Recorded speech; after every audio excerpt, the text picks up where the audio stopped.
আসসালামু আলাইকুম। আমি প্লাজো কাটিং দেখাবো। এটা হচ্ছে ৩৮ ইঞ্চি লম্বা। দয়া করে টেনে দেখবেন না। যারা নতুন আছেন তারা টেনে দেখলে কখনো কাজ বুঝবেন না। ফুল ভিড ফুল ভিডিওটা দেখবেন। আপনাদের কাছে অনুরোধ। না দেখলে কিন্তু কাজ শিখতে পারবেন না। কারণ অর্ধেক দেখে অর্ধেক দেখবেন না, তাত কিন্তু বুঝবেনও না। তো এলাস্টিক ভাঙার জন্য ২ ইঞ্চি আমার মার করে নেওয়া লাগবে। তো এরকম করে দাগটা নিয়ে নিব সোজা করে। হাই নিব, মিডিয়াম যাদের বডি ৩৮, ৩৬, ৩৪ তাদের জন্য ১৪, ১৪.৫ হাই নিবেন। যাদের বডি বড় তাদের জন্য কলি নেওয়া লাগে। কলি দেওয়া ভিডিও আমি আরেকটা দেখাবো। আপনারা কমেন্টে জানালে আমি আরেকটা ভিডিও দিব।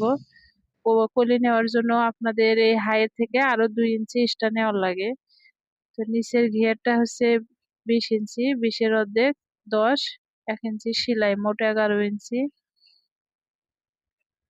তো এরকম শেপ কাট দিয়ে এই শেপ কাটটা এরকম ভাবে বসাবেন, যাতে এপাশে নিলে এই হাইয়ের ওই জায়গায় টান ধরে থাকে।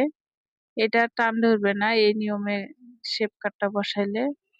৩৮ ইঞ্চি লম্বা আর ১ ইঞ্চি সেলাইয়ের জন্য ওইটা। হাই ১৪.৫। তো ভিডিওটা ভালো লাগলে লাইক, কমেন্ট, শেয়ার করবেন।